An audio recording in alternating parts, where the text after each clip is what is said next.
Hello viewers, अस्सलाम वालेकुम। कैसे हैं आप लोग? उम्मीद करता हूँ खैरियत से होंगे। मेरा नाम सुफियान है और ये हम सीरीज बना रहे हैं यूएई कॉर्पोरेट टैक्स के ऊपर। ये आज हमारा थर्ड लेक्चर है और इस लेक्चर में हम देखेंगे who need to register and taxable persons.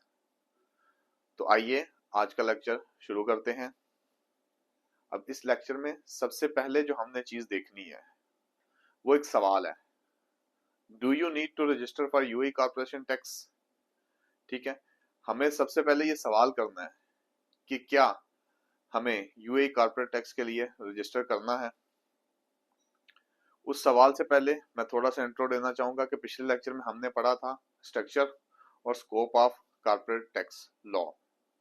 आज हम थोड़ा सा डीपर जा रहे हैं, तो हम आज देखेंगे who exactly need to register, कि एग्जैक्टली किन लोगों को रजिस्टर करना चाहिए, टाइप्स ऑफ टैक्सेबल पर्सन, और हम कैसे डिटरमिन करेंगे कि बिजनेस जो है वो सब्जेक्ट टू कॉर्पोरेट टैक्स है या नहीं।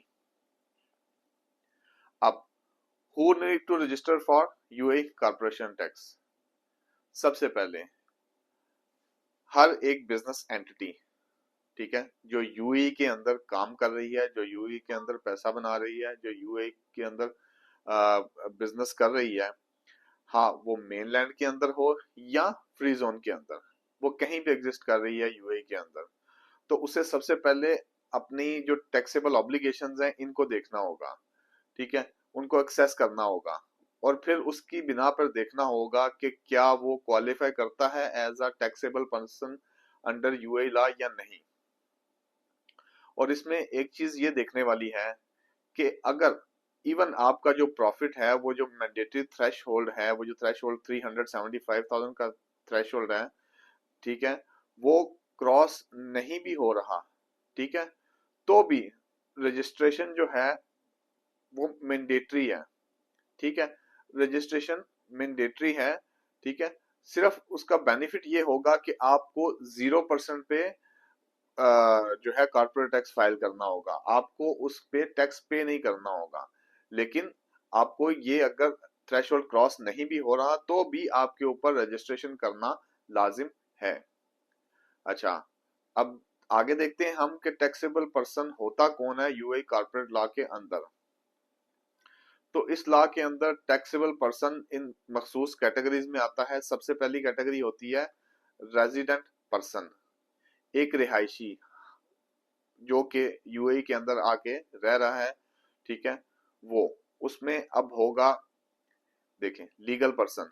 लीगल पर्सन क्या होगा कि एक इनकॉर्पोरेशन इनकॉर्पोरेटेड बिजनेस यूएई के अंदर जिसमें limited liability company, public share holder company, public joint stock company, ये सब लीगल पर्सन होंगे। ठीक है, फिर उसके बाद होगा फ्री जोन कंपनीज। जो फ्री जोन कंपनीज है वो भी लीगल पर्सन होंगे, रिगार्डलेस के उनके के ऊपर 0% लग रहा है या उनके ऊपर 9% कॉर्पोरेट टैक्स लग रहा है, इन दोनों चीजों को छोड़ के भी वो लीगल पर्सन होंगी। फॉरेन कंपनीज, बाहर के मुल्कों की कंपनीज जो यहाँ आके बिजनेस मैनेज कर रही हैं या कंट्रोल कर रही हैं, तो वो भी लीगल पर्सन हो जाएगा। अब इसमें एक और कैटेगरी है नेचुरल पर्सन, जो कि इंडिविजुअल्स होते हैं। अब वो इंडिविजुअल्स जो यूएई के अंदर आके प्रोफेशनल एक्टिविटीज कर रहे हैं अंडर लाइसेंस, वो भी इसमें शामिल होंगे। उसको समझने के लिए हम लेते हैं एक एग्जाम्पल का सहारा। अब एग्जाम्पल क्या है, लेट सपोज सोचें कि एक फॉरेन नेशनल है जो यूएई के अंदर रह रहा है और साथ साथ अपना कंसल्टेंसी बिजनेस चला रहा है एज अ फ्रीलांसर लाइसेंस पे। ठीक है, अगर उसका बिजनेस जो प्रॉफिट है वो 375,000 से एक्सीड कर जाता है, तो वो एज अ टैक्सेबल पर्सन होगा अंडर कॉर्पोरेट लॉ। ठीक है, ये तो थी वो जो रिहायशी हैं उनके लिए एग्जाम्पल। अब दूसरा जो है वो है नॉन रेजिडेंट पर्सन, जो यहाँ के रिहायशी नहीं है।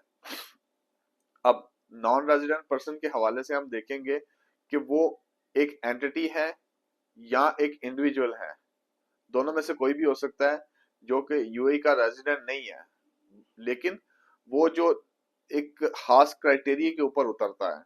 अब वो हार्श क्राइटेरिया क्या है? वो हार्श क्राइटेरिया है कि वो परमानेंट एस्टेब्लिशमेंट रखता है इन यूएई के अंदर। अब परमानेंट एस्टेब्लिशमेंट क्या होता है? परमानेंट एस्टेब्लिशमेंट हम अभी थोड़ी देर में नेक्स्ट टॉपिक में हमारा जो है वो परमानेंट एस्टेब्लिशमेंट ही होगा, ठीक है। फिर उसको यूएई सोर्स का इनकम है जो वो हासिल होती है, यूएई सोर्स से उसको इनकम ले रहा है, उस बिजनेस से किसी एक्टिविटी से वो इनकम ले रहा है, और उसके कनेक्शन है यूएई के अंदर एज अ एजेंसी रिलेशनशिप, ठीक है, वो एज एन एजेंट काम कर रहा है। तो ये तीन चीजें मेट हो रही हैं तो वो जो है वो एक टैक्सेबल पर्सन हो जाएगा। अब उसमें मैंने अभी जो ऊपर बताया कि परमानेंट एस्टेब्लिशमेंट होती क्या है, ठीक है।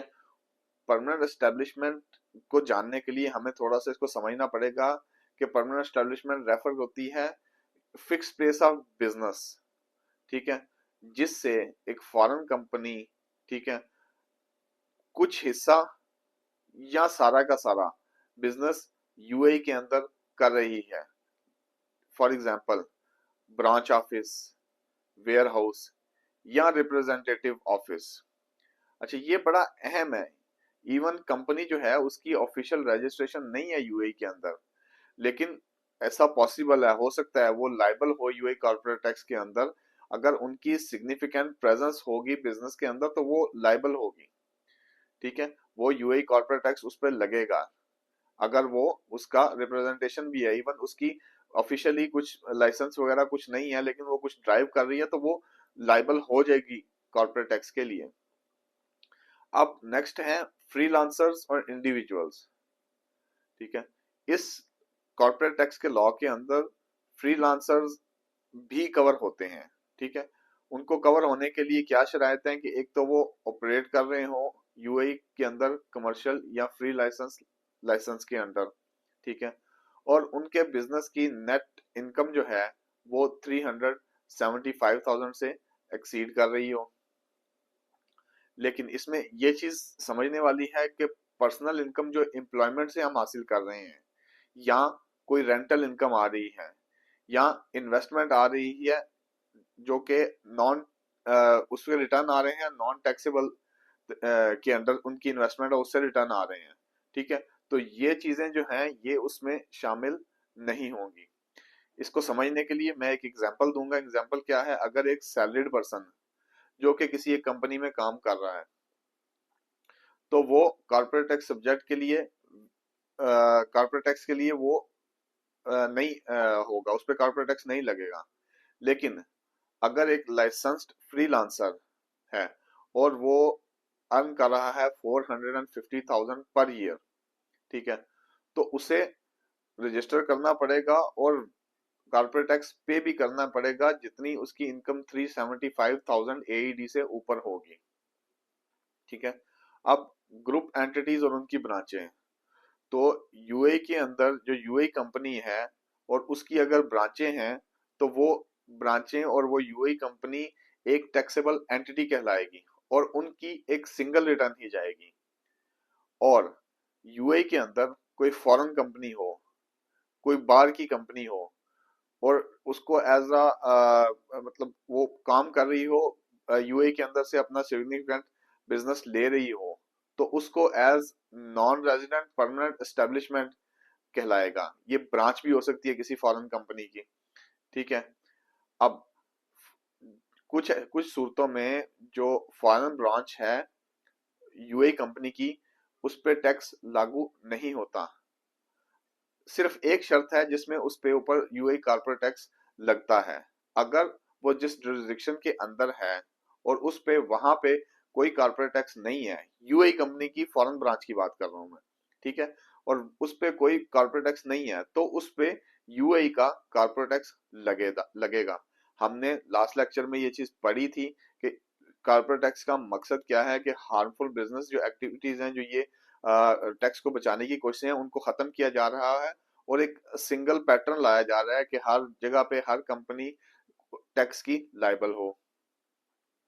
अब फ्री जोन कंपनीज, ठीक है, ये इनको भी हमने समझना है कि ऑल जो तमाम फ्री जोन एंटिटी हैं इनको कॉर्पोरेट टैक्स के लिए लाजिम रजिस्टर करना है, ठीक है। इस चीज पे ये नहीं है कि उनकी क्वालिफाइंग पर्सन, इवन वो क्वालिफाइंग पर्सन है फ्री जोन के, ठीक है, उस क्राइटेरिया को वो मेट भी कर रहे हैं, फिर भी रजिस्टर उनके लिए करना है, ठीक है। सिर्फ उन लोगों के लिए जो क्वालिफाई करते करते हैं और मेंटेन रखते हैं जो रिक्वायरमेंट क्वालिफाइंग पर्सन के लिए हैं, तो उनके लिए 0 रेट होगा, ठीक है। बाकी सब पे नॉर्मल रेट 9% वाला लगेगा ही लगेगा, ठीक है।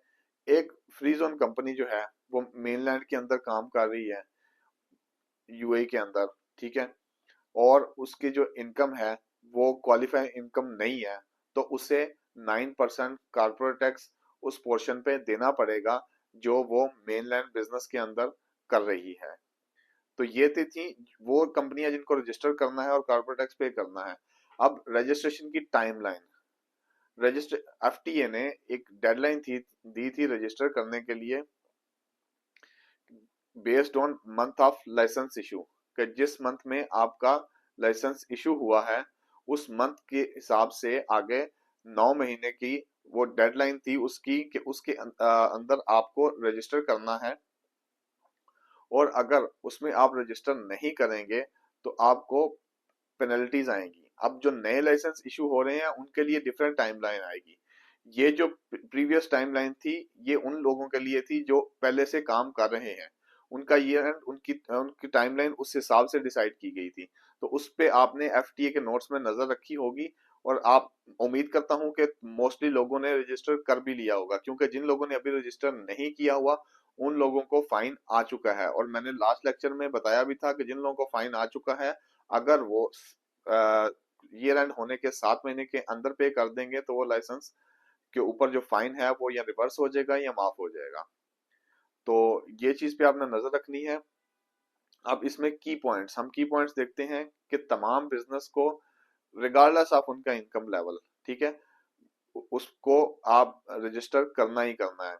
और जो रजिस्टर करने के लिए जो पोर्टल है वो हमारा टैक्स का पोर्टल यूज होगा, और रजिस्टर करने के बाद उन्हें पहली टैक्स रिटर्न 9 महीने के अंदर अंदर फाइल करनी ही होगी। अब इसमें देखते हैं हम कि हम कैसे जानेंगे कि वी नीड टू रजिस्टर। तो इसमें आपने अपने आप से कुछ सवाल करने हैं, ठीक है। क्या मैं एक लाइसेंस बिजनेस यूएई के अंदर कंडक्ट कर रहा हूं? क्या मेरा नेट प्रॉफिट जो है वो आफ्टर एक्सपेंसेस 375,000 से अबव जा रहा है? और क्या मैं यूएई क्लाइंट से कोई इनकम ले रहा हूँ इवन मैं अब्रॉड में भी हूँ? और क्या मैं किसी ऐसे ग्रुप कंपनी का पार्ट हूँ जो जिसकी यूएई के अंदर प्रेजेंस है? अगर इनमें से किसी एक का भी आंसर यस होगा तो लाजमी तौर पे हमें कारपोरेट टैक्स के अंदर रजिस्टर करना है। हम 2 सिनेरियो की केस स्टडी लेते हैं ताकि हम बेहतर तरीके से समझ पाएं जो ऊपर हमने बताया है। अहमद अहमद एक बेकरी रन करता है जिसका रेवेन्यू है 600,000, उसमें उसके एक्सपेंसेस हैं 250,000। अब जो नेट प्रॉफिट अहमद को मिल रहा है वो है 350,000।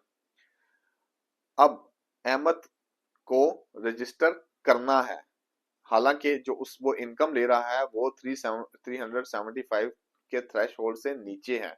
जो उसको इनकम आ रही है, जो उसको नेट प्रॉफिट आ रहा है वो जो थ्रेश होल्ड है 375 उससे नीचे है, लेकिन still he need to register because वो इस यूएई के अंदर प्रेजेंस रखता है और सिग्निफिकेंट बिजनेस ले रहा है यहाँ से। दूसरा है सारा, जो कि एक डिजिटल मार्केटिंग एजेंसी जो है वो शारजा फ्री जोन के अंदर चला रही है। अब उसका रेवेन्यू जो है वो है 1 मिलियन और उसके एक्सपेंसेस हैं 400,000, और उसका नेट प्रॉफिट है 600,000। लेकिन उसको रजिस्टर करना है, कारपोरेट टैक्स और रिटर्न भी फाइल करनी है। अगर वो, ठीक है, क्वालिफाइड फ्री जोन पर्सन के तौर पे क्राइटेरिया में फॉल करती है तो वो एंजॉय कर सकती है 0% corporate tax on qualifying income, जो क्वालिफाइंग इनकम होगी उसके ऊपर। तो ये था आज का छोटा सा लेक्चर क्राइटेरिया के ऊपर कि क्या हम उस क्राइटेरिया में फॉल करते हैं, क्या हमें रजिस्टर करना चाहिए, और रजिस्टर करने के लिए हमें किन चीजों को देखना है, और हमें हमें अपना ये भी देखना है कि हमें किस थ्रेशोल्ड से क्रॉस करने के बाद हमें रजिस्टर करना है और किस के बाद नहीं करना है, लेकिन मोस्ट ऑफ द केसेस आपको रजिस्टर करना ही करना है। मोस्ट ऑफ द कंपनीज इस चीज में फॉल कर ही रही हैं कि आपको रजिस्टर करना है। आगे नेक्स्ट लेक्चर्स में हम पढ़ेंगे कि मजीद इस बारे में जानेंगे, इस बारे में सीखेंगे और आपको मजीद इस बारे में बताएंगे। अभी हमारे काफी सारे लेक्चर्स बाकी हैं जिनमें हम कॉर्पोरेट टैक्स पे फुल डिटेल में बात करेंगे। और मेरा प्रीवियस लेक्चर देखने के लिए मेरी राइट साइड पे आपको कार्ड नजर आओगा, क्लिक कीजिए और मेरा प्रीवियस लेक्चर भी देखिए और लेक्चर्स को एक सीक्वेंस में देखिए ताकि आप लोग जान सकें कि ये हो क्या रहा है। आपको डिटेल्ड में फुल एंड तक आपको ये लेक्चर्स देखने हैं ताकि आप समझ सकें कि ये कॉर्पोरेट टैक्स के साथ आपको डील कैसे करना है। देखते रहिए मेरा चैनल और सब्सक्राइब कीजिए, शेयर कीजिए, लाइक कीजिए और बेल आइकन को दबाइए। दोबारा मुलाकात होगी हमारे नेक्स्ट लेक्चर में। अल्लाह हाफिज।